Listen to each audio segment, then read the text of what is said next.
start off lying on your back. And we're going to do Supta Padangusthasana, lying down, hand to big toe pose. So you're going to need a strap or a shirt. I'm using a shirt. Stretch through your left leg, push through the heel, roll the inner left thigh down, and take your right leg straight up into the strap. Breathe, lengthen to the back of your right leg.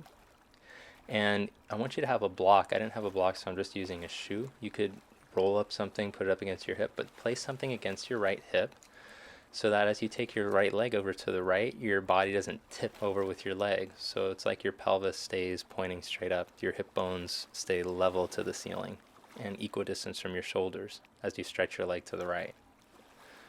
Energize through the left foot. Push through your left foot like you're pushing a wall away from you. Roll the inner left thigh down until if you look at your left knee, it looks like it points straight up. Keep your shoulders even on the mat. Bring your right leg back up. Now take the strap into your left hand and start to aim your foot towards your left shoulder. But at the same time, take your right hand into the crease of your hip and move the crease of your right hip towards your left heel. Press it down away from you.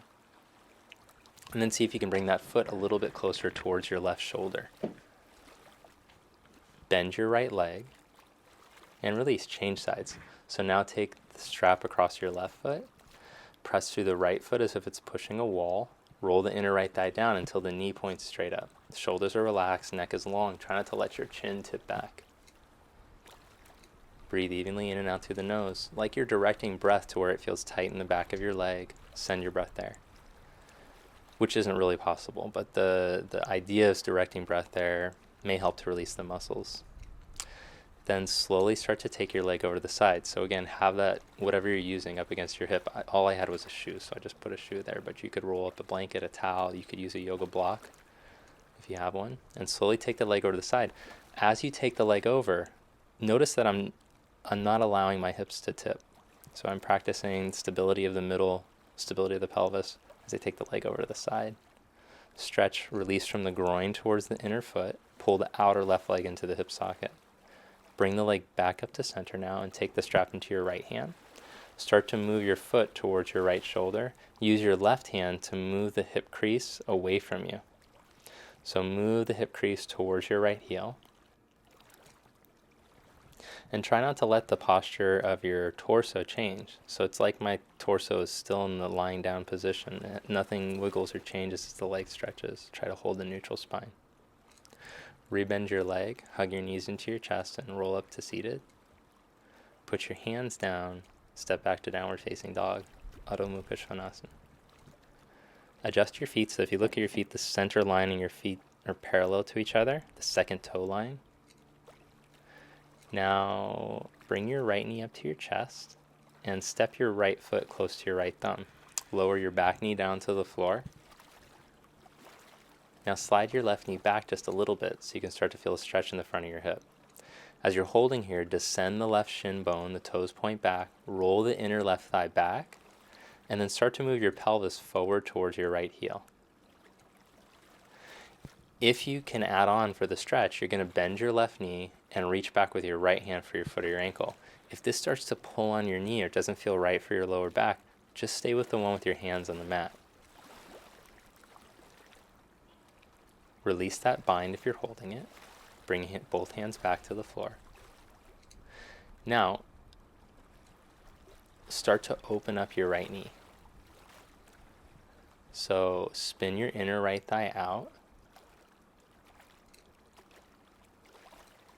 And then as you spin the thigh out, you're going to wiggle the foot a little bit closer towards you until you can lower the shin down to the floor. So this is called pigeon pose. Instead of the folded forward variation, do like you're doing up dog. Roll the chest up, press down into the hands, lift up. Now from here, bend your left knee and reach back with your left hand for your foot or your ankle. Think of your inner left thigh spinning up towards the ceiling. Lengthen your buttocks towards the back of your left knee and lift up through the pelvic floor. Draw your belly in and up and lift your chest.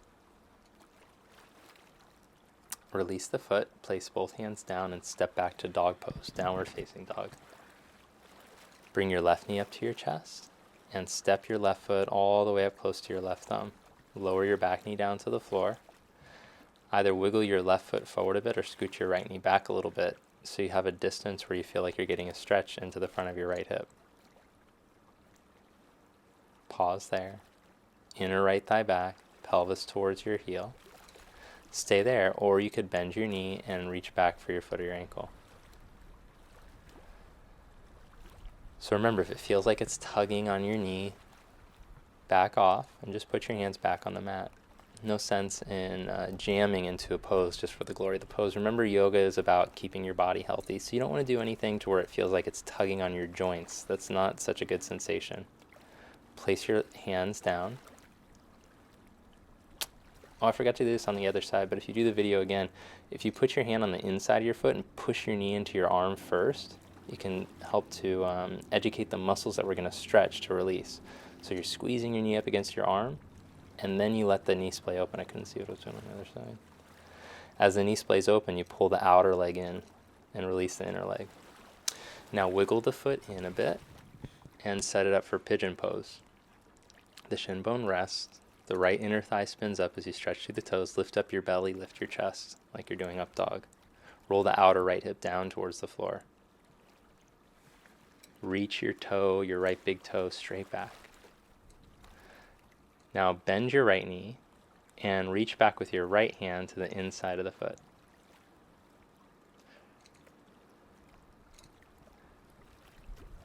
Good. From here, roll your outer right hip forward, inner right thigh up, lift up out of your lower back. So start from your pelvic floor, the base of your pelvis, lift up through there, through the core of your pelvis, draw your navel in and up, lift your chest, lift your sternum, plug your shoulder blades in. Release your right foot, put your hands down, and step back to downward facing dog. Stretch out your legs. Then hop to seated. And lie on the back. Take eagle legs. Cross your right knee over your left knee and cross your right elbow under your left elbow. So squeeze the legs. Lift your right elbow away from your knees and move it up towards the ceiling. Squeeze the legs in tight and start to stretch the legs away from the elbows and the elbows away from the knees. Then bring them a little bit closer as you exhale. Good, then change the cross the other knee over, cross the left elbow under, and squeeze the legs together. Try to keep your sacrum even on the mat. Squeeze in at first, bring the elbows close to the knees, and as you inhale, start to stretch the knees and the elbows further away from each other. Keep your back even on the mat. Lift the left elbow away from the knees and move it up towards the ceiling. Good, then uncross, hug your knees in, and come up. Take your legs wide apart. Upavista Konasana. So adjust your feet so that the center of your heel is on the mat or on the floor and the toes point straight up. If you look at your knees, the knees should be pointing straight up too, so adjust the thighs. So folding forward is very difficult for you. I want you to think about moving your inner buttock bones back towards the wall behind you as you start to stretch forward. Pull the outer legs into the hip sockets. Firm in on the outer hips and draw your belly in and up as you move your upper spine towards the floor. If you're very flexible already and you could lay your chest on the floor, just think about pushing your butt bones down instead. Then inhale, come back up and come into Baddha Konasana, the soles of the feet together and knees wide apart. So as I sit in this position, I'm just going to work on sitting upright at first. I'm going to do the same actions with the buttock bones. Spread them, send them back, and sit up tall. Then, keeping the buttock bones like that, I start to lengthen the inner legs and pull the outer knees into the hip sockets. Again, it's not a real thing. You can't really pull your outer knees into your hip sockets, but the action of doing it will help to activate the muscles to help to open the inner legs more. Then bring your knees back up, stretch the legs out in Dandasana, and bend your right leg back like a tree pose leg. So now I'm going to try to wiggle the foot into the crease of the hip. If you're not flexible enough, you could just rest the foot onto your left quadricep. If you are flexible enough, reach around behind you with your right hand, bind your foot, Inhale your left arm up and fold forward. Reach for your left foot. This is called Ardha Baddha Padma Paschimottanasana. Inhale, come back up, change legs, bring the left leg in, bring the foot into the crease of your hip, reach back with your left hand, grab a hold of your foot, reach with your right hand for your foot.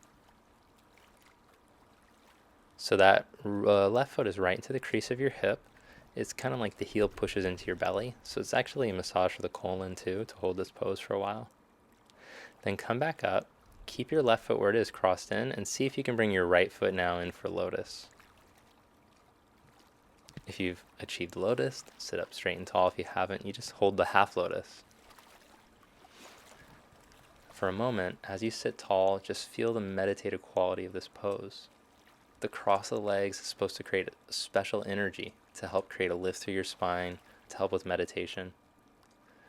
Now let's try with the other leg. Bring the right leg in. This is the more auspicious leg to start off with in Lotus. Then bring the left leg in. Remember, if this pulls on your knees, not so good. Don't do it just for the glory of the pose. You should feel the stretch in your muscles instead. Now sit up tall, stack the crown of your head right over top of your pubic bone. Begin to breathe slowly, deeply, and evenly in and out through your nose. You're welcome to stay here as long as you like.